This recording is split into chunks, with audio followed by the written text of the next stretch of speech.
In this video, I want to talk about one of the earlier Model 20, Singer Model 20 Sew Handy machines. This one, I believe, is from around 1930, 37, the 40s. It's got that kind of a spoked hand wheel with the arrows pointed on it as to which direction to go in.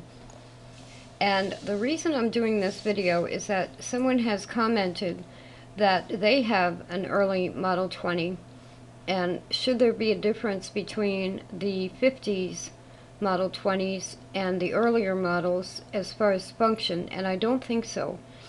Now, this is a 50s set in the suitcase set with the manual. I've added a pin cushion.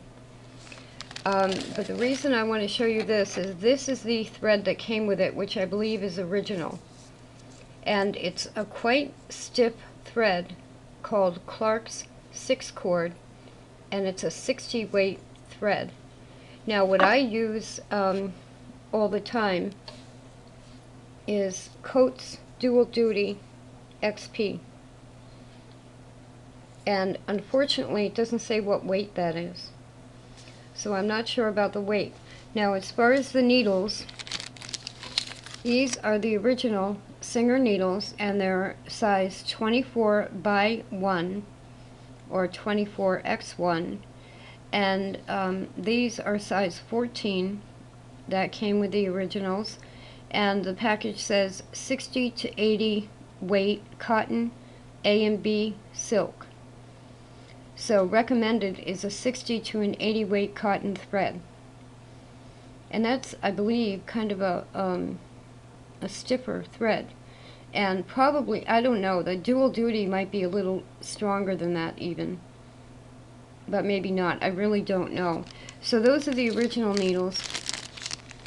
Replacement needles can be found on eBay, and they're also 24x1 or DHX1. They're made by Oregon, and they are also the same needle that goes into handheld sewing machines, which I can grab if I get a chance. There are Sun, S-U-N model handheld stitchers that you hold like in your hand like that, like a stapler. Those take DHX1 or DH×1 needles. So those are the needle sizes.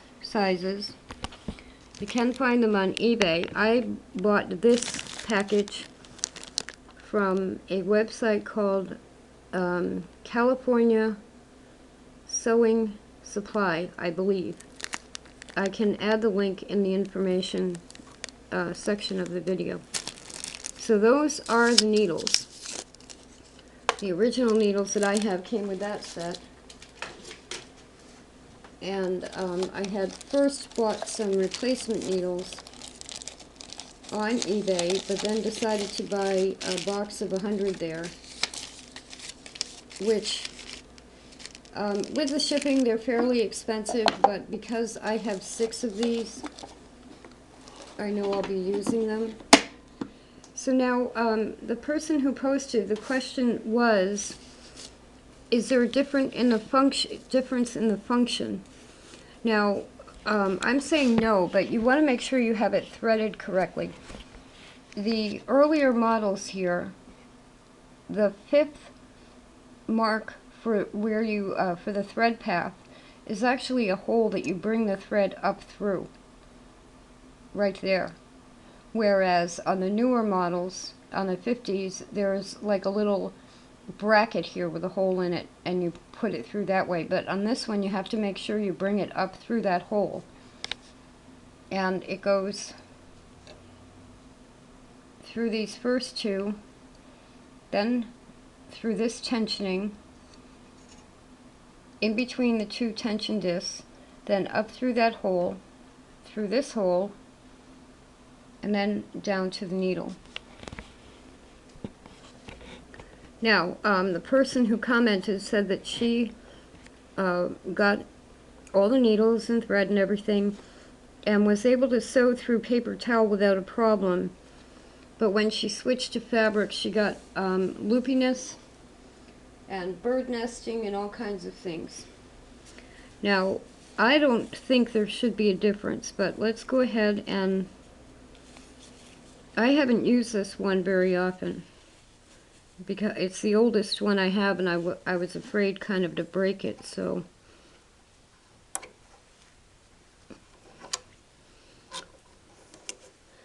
Now, according to the Singer directions, you hold the thread toward the front for the first 2 or 3 stitches, and then you pull the thread toward the back.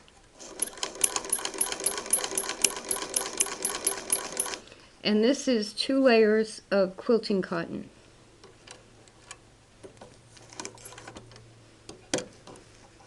And it looks like I have the tension just a little bit tight.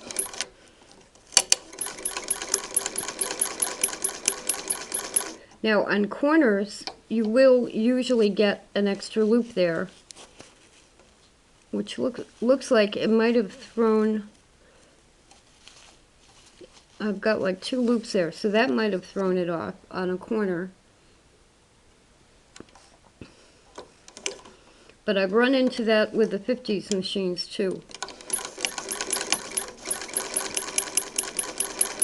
Now this does not have a new needle in it, and both of those times on this tightly woven quilting cotton, I think the needle got stuck, threw an extra bit of thread down.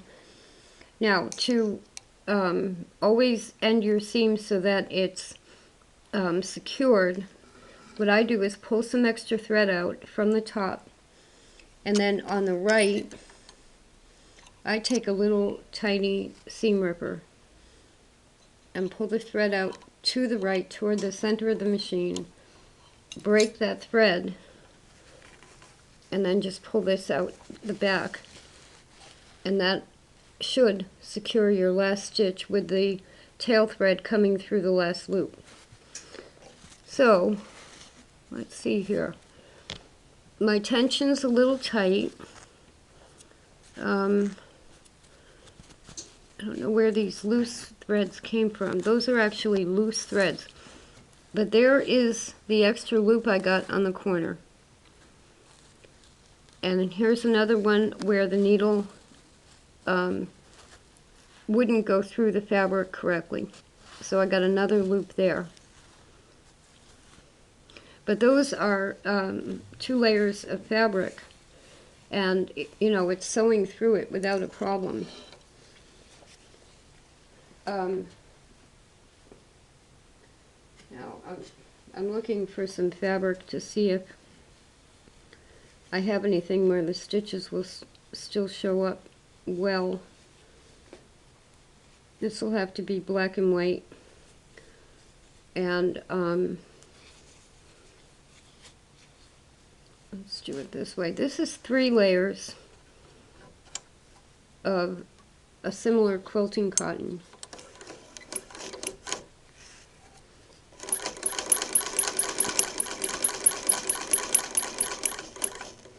And I have it on the longest stitch length.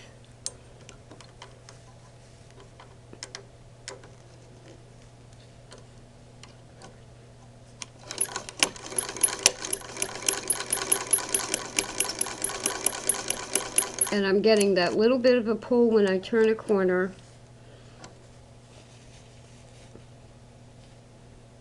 With the same thing happening that I just showed you a moment ago.